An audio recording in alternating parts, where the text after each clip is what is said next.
So what's up, guys? Welcome back to Dark Story Time. So in today's video, I got a couple requests asking me to explain to you guys some of my experiences. Before I do that, though, I just want to take a minute to say something really quick. So we get into this type of content as a hobby, and a lot of us look for that adrenaline rush of scaring ourselves. But I think by now we've figured out that this type of stuff isn't just a hobby. It's not just for fun. Like, there are people out there who are living with this stuff on a daily basis. And because of that, I just want to take a minute and say, no matter how corny this comes out, you're not alone, okay? Because I say that because I know quite a few people who have been tormented to the point where it affects their everyday life. They're not sleeping enough, they're not eating enough, they're not there mentally, they're spaced out, they've checked out and you don't know when they're gonna snap to. So let's start something. Let's start a hashtag paranormal awareness, right? Because mental health is key. And when you're dealing with something that you can't talk to anyone about because you're afraid of people thinking you're crazy, I mean, that's the worst kind of mental health, when you feel trapped, like you have no one, and you have to deal with it on a regular basis. So yeah, I just, let's be a little considerate towards people like that, and paranormal awareness, Alright, let's jump into it. So, my journey into the strange, unusual, creepy, and weird started at a very young age. I was about 6 years old, and I lived in an apartment with my mother, and I had another brother at the time, and it was just me and him and my sister. So my mother's boyfriend came home one day with a Ouija board, and my mother absolutely had a fit. She was like, I don't want it in my house, get it out of here, this is not okay. And after a minute, her boyfriend was like, okay, fine. I thought it would be cool to have friends over, have a couple drinks, and kind of play with this thing. Now, I grew up in the 80s, so people did shit like that. You know what I'm saying? Coffee tables full of cigarettes, beer cans. You're running around in a onesie pajama with a big piss stain in the front, like the 80s. So my mom eventually softened, and she was like, fine, we'll give it a try. So I don't know, I wasn't present in the room, but I do know that night that they decided to do that, in the middle of the night, I woke up on the floor. I was 6 years old, and I had a bunk bed with my brother, and I slept on the top bunk. And I never fell out of bed. Not saying this is because of them playing with the Ouija board, but I just thought it was a coincidence that, I wake up on the floor out of nowhere. Just on the floor. I didn't sleepwalk or anything. So the next morning, my mother woke up, and the Ouija board was above her headboard to her bed. So she woke up, she freaked out on her boyfriend. She was like, get it out of my house. So he's like, all right, you know what? It's fine. It bothers you that much, we'll get rid of it. He takes it, brings it outside, and I'm watching him bring it outside. Okay? I'm looking at him from the window. I was in the upstairs apartment. And I'm watching him, and I watch him break the board. He broke the board. And then I watched him put this board in the trash and put the can on top. You know what I'm saying? That old school Oscar the Grouch garbage can. And the next day, my mother woke me up screaming because the Ouija board was back above her headboard. And I was only 6 years old at the time, so I didn't really understand what was going on. I just knew that my mother was upset. And when I saw the Ouija board, I just got really scared. But I remember thinking, oh, he brought another one in the house. Like, mom's going to be really pissed. But it was the same Ouija board. So I thought that was pretty crazy. But that's where it started. After that, I was kind of like drawn to certain things. But it was also after that, unfortunately, that I started having really bad nightmares and night terrors. And I would have these reoccurring dreams that I was being chased by things. And to fast forward, the funny thing about that is the dreams evolved, and somewhere along the line it turned into me fighting evil spirits. Now, I don't want to say that they're demons, but in the dream, they felt like it. Like, it felt like I was facing off against a demon. And literally, I would have these reoccurring dreams that I'm fighting demons. Now, those dreams have waxed and waned, and the last one I had was probably about a year ago. But in the dream, I always find the strength to overcome what is happening. So, that's awesome. Good for me. Thank God for that. But, alright, so let's go back. So, hanging out with a couple friends, okay? We jumped from 6, and we'll jump to 12. So I'm hanging out with a couple friends, and we're talking about Bloody Mary. Because back when I was a kid, Bloody Mary was like the it thing. And then we're talking about Bloody Mary. We're talking about what you need to do in order to make it happen. And of course, the whole Ouija board thing comes up. So I'm telling my friends about the story that I just told you guys about how when I was younger, my mother's boyfriend brought a Ouija board home. So my buddy goes, you know what? Let's go to my house. I have a downstairs bathroom. We'll play Bloody Mary in there, and I won't ever use that bathroom again because there's other bathrooms upstairs. So I'm like, oh, okay. So, like, you got 3 bathrooms in your house. Like, cool flex, bro. This is back then. Like, nobody had money. We were all broke. And here comes my buddy, like, yeah, I got 3 bathrooms, whatever. So we go to his house.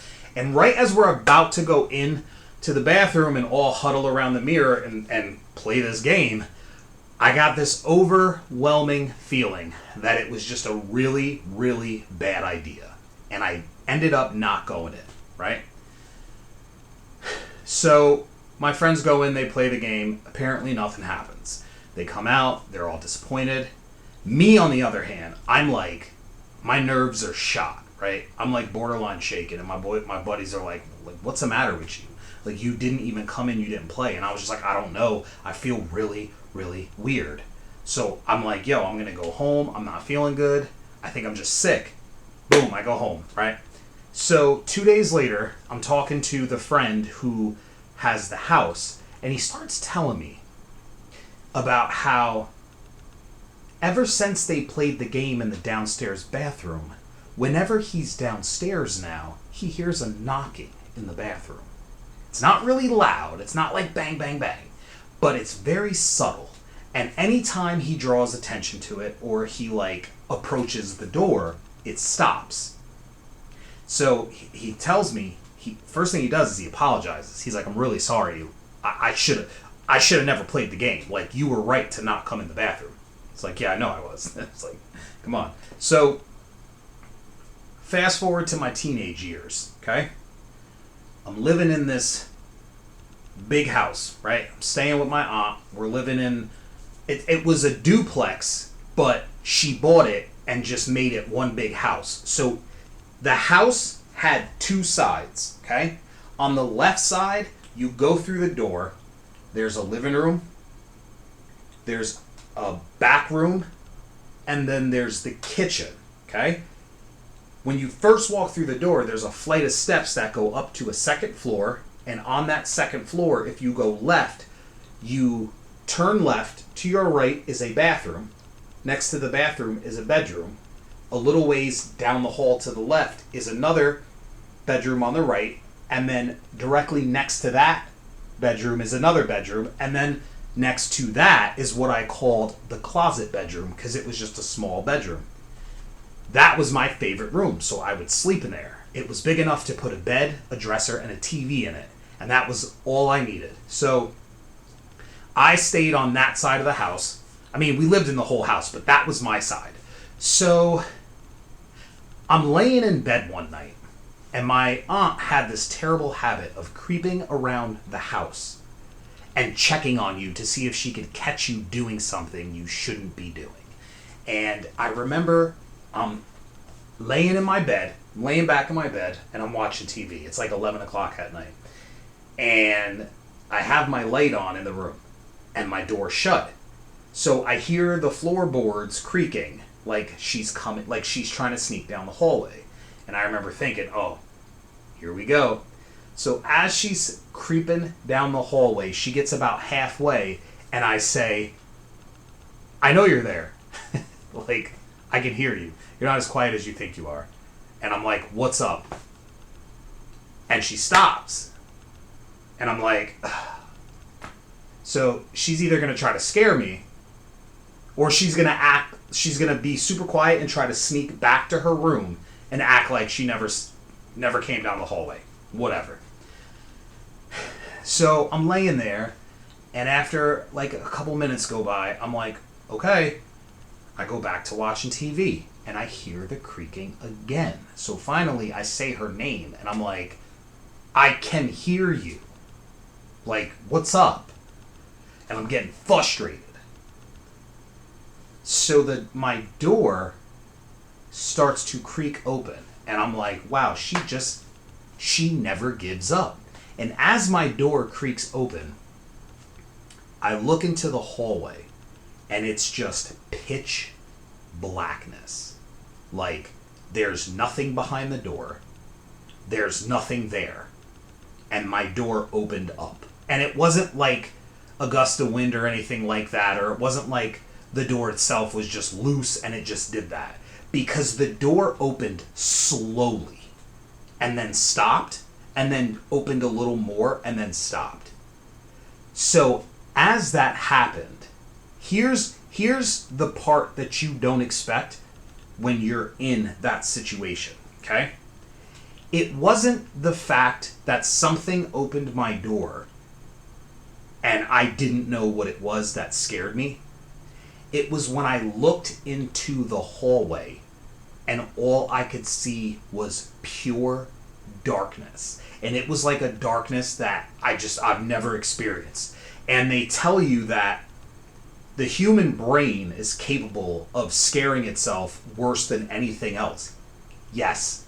Because my fear, the fear that flooded me, came from the fact that my imagination was working overtime at what could possibly be out in that hallway doing what's happening right now. And it scared me so bad. I'll never forget the feeling of that, people say your blood runs cold. Let me explain what that actually means. It's like when you get a rush of adrenaline, okay? And your ears pop and your skin feels like icy hot. You've got goosebumps all over you. And yes, it does feel like your blood goes cold. And your heart, it feels like your heart seizes in your chest. And it's a horrible feeling. Oof, got goosebumps just thinking about it. Ugh. I brought a drink. I'm going to have a little drink because you guys got me recounting some shit that I haven't had to talk about in a while. Whew. I can't show you what I'm drinking because this is not a sponsored video, so.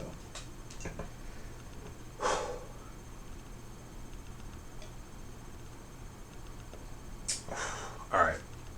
So yeah, that shit was rough. Alright, next story. I want to say fast forward like about a year.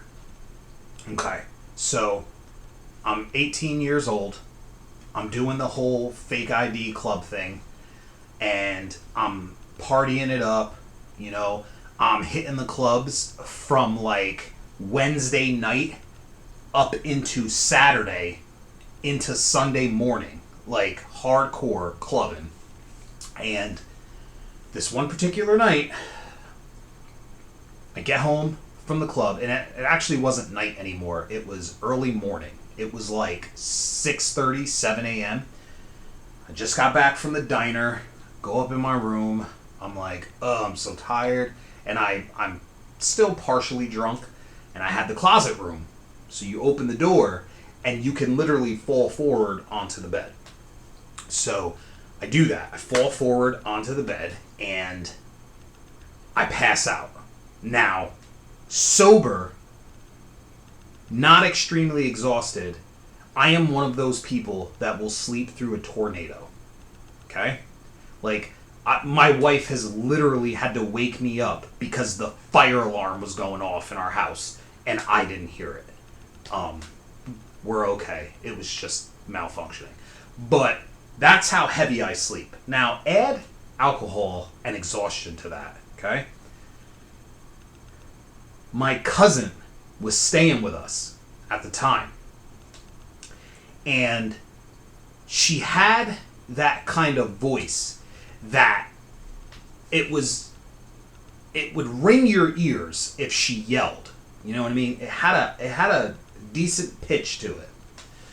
So it would drive me nuts when she would call me. Okay? So this is where I was telling you guys in the mimic video that I've had an experience like this. And here's what happened. I'm passed out. And all of a sudden I hear my cousin calling me. Okay? She's screaming my name. And I wake up and I'm listening to her and I'm thinking to myself, you've got to be fucking kidding me. Like, I look at my phone, okay? And it's like 10:30. So I've only been sleeping for like maybe about 4 hours. And I'm like, you've got to be kidding me. So I ignore her. And I'm like, she'll just be quiet. She'll understand that I'm sleeping, that I just got home a few hours ago, and I really need my sleep.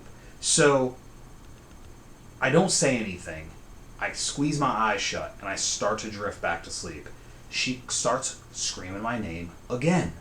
She's just screaming my name. And I'm like, but not in a way like horrifying scream. Just, she's downstairs in the kitchen. I'm upstairs in my room. She wants me. She's calling my name. Okay? And I'm like, oh my God. So finally, I lean up and I yell, what? And I wait for an answer. Okay? Now, here's where I knew that it wasn't the exhaustion, I wasn't dreaming, or anything like that. Here's when I knew that she was in the house. Okay? Pay attention. I yell, what? She doesn't respond. So now I'm getting aggravated. And you know what it's like when you're tired and someone wakes you up or something wakes you up, and instead of you being able to fall back to sleep, it pisses you off. So now you can't sleep. Now you're annoyed. So I sit up on the edge of my bed and I inch towards the edge and I'm sitting there and I'm waiting for her to respond. She doesn't. So I finally yell out again, what do you want? Okay? She yells my name again.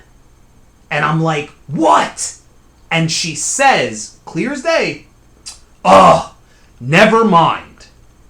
And when she said that, it was like someone dropped a nuke.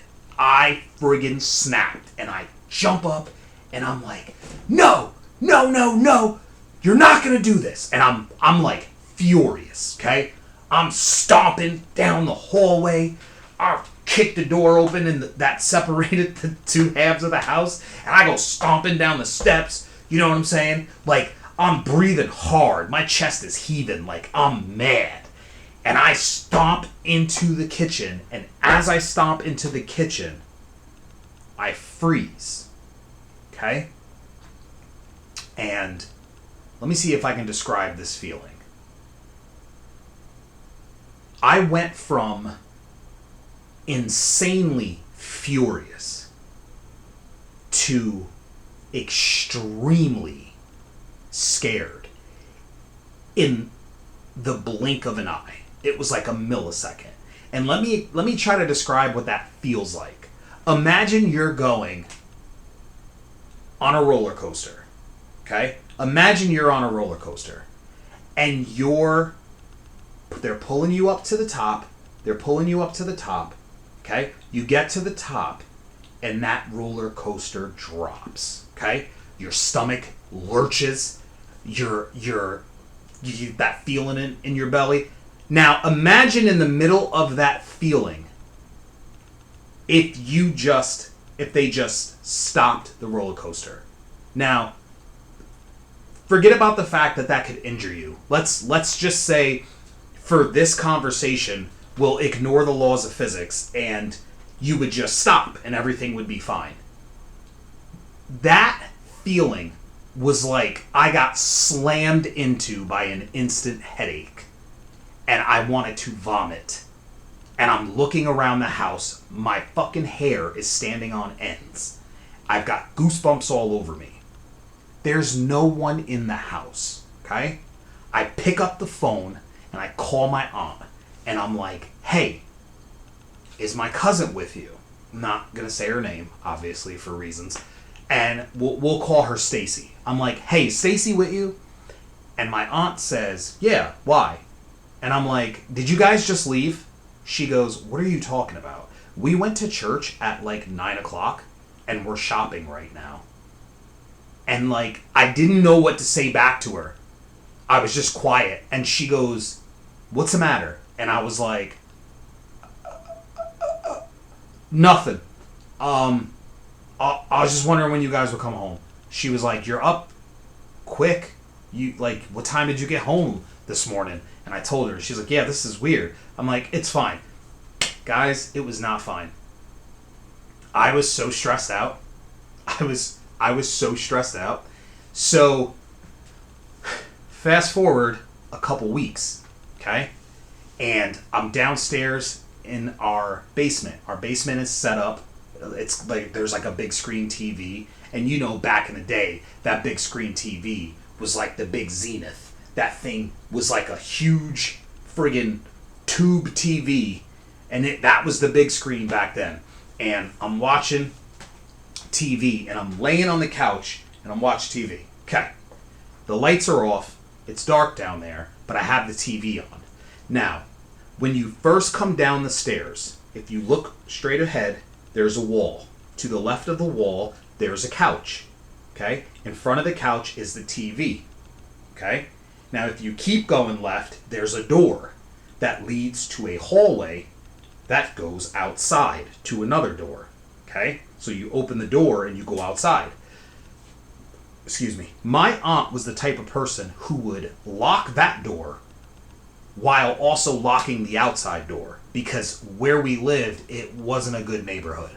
So she wasn't trying to like have any issues. Okay?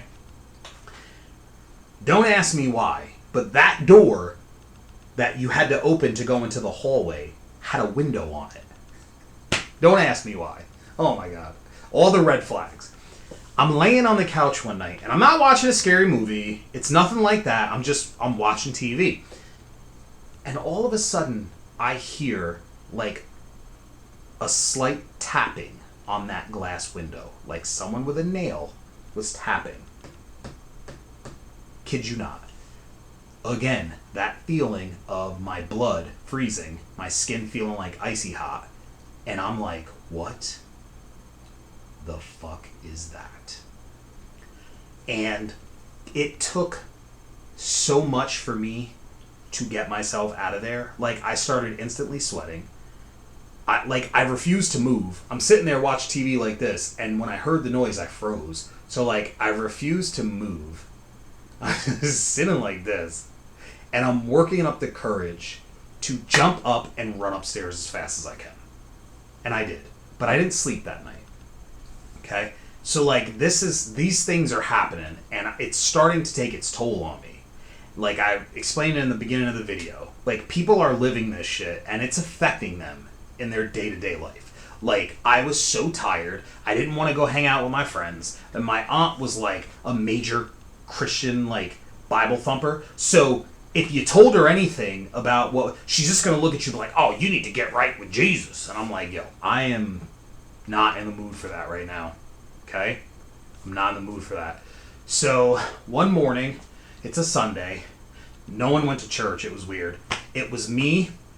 It was my cousin, my female cousin. And then it was my two younger cousins who were also staying with us at this time. And my uncle, all sitting at the table. So I come downstairs. My uncle looks at me. And he says, damn, you look like shit. And I don't know why, but that was it. I broke. Like, I didn't cry or anything. But I was just like, I can't keep my mouth shut any longer. And everyone at the table just looked at me like, what? And I was like, am I the only one dealing with shit on a regular basis? And my uncle's like, boy, what are you talking about? Your aunt's not that bad. I'm like, no, not her. Because clearly we used to complain about her. It's fine though. I'm like, no, this has nothing to do with her. I'm not talking about her. I'm talking about the house. And when I said that, the look on everyone's face brought this feeling of relief to me. Like, oh my God, I'm not crazy. If I could have shown you the looks on their faces when I said that, it was the single most gratifying, most horrifying moment of realization. Right off the back, my uncle was the first one, and he goes, yo. And now, mind you, my uncle is not like that. He's a very, very reasonable, logical person. He works in law enforcement, and not like low level. He's pretty high up. I can't really say much more, but he works in law. So it is his job to be logical and reasonable and not feed into BS. He was the first one to look at me, and he was like, yo, so you're dealing with crap too. Listen to this. And he starts telling me how in the middle of the night, when he would stay up and my aunt would fall asleep and he'd be watching TV, that their bed would start shaking. Now, they had what was known as a sleigh bed. They were really heavy frames that literally looked like Santa's old school sleigh, the way that they were built. And they had a big, heavy mattress. And my uncle, at the time, he was a big guy. He was like 6'1". He's much older now, and apparently you shrink when you're older, so I can't confirm that he's still 6'1". I haven't seen him in years. But he was a pretty big guy, and he weighed about 220, 225, okay? And he said that bed would shake like somebody was standing at the end just rocking the crap out of it. And he said what freaked him out was the style bed it was, that even if there was something that could shake the bed, the way that the bed was moving, he was like, there's no way it's going to move like that. The physics of it didn't make sense. Their bed didn't have springs in it. It was one of those pillow beds. He was like, so why is everything shaking? And he said one night he got tired of it. He tried to wake my aunt up and tell her about it. And this is why we don't tell her anything. Then she turns over and looks at him and goes, will you cut it out? It's the train. And he looks at her and he's like, what kind of goddamn train do you think is doing that? And she just goes back to sleep like it's nothing. I'm like, bruh. So he says his piece. One of my cousins, my male cousins, very athletic, okay? I come from an athletic family. If it wasn't football, it was basketball, or it was both. But they literally excelled at anything they played. And my one cousin was like, yo, I'm going down the steps one night, right, to go into the kitchen to get something to drink. He's like, I get to the second to last step. He's like, and I kid you not, I felt hands on my back, and I was pushed, and I fell on the floor. And I clearly, distinctly remember that cousin having a sprained ankle And when my aunt asked him about it, he said, oh, it was nothing, that he twisted it when he was playing with his friends. But then he just admitted, like it all came out, that no, it wasn't when he was playing with his friends. It was when he fell down the stairs. And like I said, very athletic, okay? So, you know, what's the explanation? And then my other cousin said he was crossing between between the different sides of the house. Now, each side had a set of steps. It literally mirrored each other. And when the doors open, you can cross through the hallway to the other side. And you pass by both sets of steps. He said he was walking past one night, and as he got to the second flight of steps, he looked down really quick. He didn't know why. He said something, he felt like he should look. He said there was a silhouette at the bottom of the steps. So he said he looked down at it and he thought it was one of us or our uncle, and he was like, stop playing. He said the figure moved and went away when he said stop playing around. So he was like, oh, it's one of these guys messing with me. He said when he went into the other side of the house where everyone else was at, he said he saw everyone in their room. So he quickly jumped back across that little pass-through because he wasn't trying to see it again, came to my side and saw me in bed, and that's when he realized there's no one downstairs. Okay? Now, stay with me here because this story culminates and it's kind of, there's an explanation of what was going on. So, finally, we all sit down with my aunt and we're like, what's wrong with this house? You need to tell us. And she comes out and tells us that the man she bought the house from, his wife died in the living room. He never told her that when he sold her the house. His wife passed away in the living room. He told my aunt her name. I won't say her name because number one, I'm not trying to bring that energy into my house. And number two, let the dead rest in peace. But he told her name. So from that day on, whenever something would happen, we would say her name and we'd be like, can you please stop? And let me tell you, things would stop. Things would stop. We would hear moving around. We would hear giggling. And we would say, so-and-so, please stop. And it would stop. So, yeah, it was pretty creepy, but that's how I pretty much got into it all. And from that day on, I was like all about it, and here we are today with this beautiful channel. So, thanks for stopping by for my original stories. Hit the like button. Please subscribe. Please, please, please subscribe. Leave a comment. Let me know what you think of my videos. Help me get them out there so that we can build up our following. Dark story time. You know what it is. And guys, remember, leave a light on.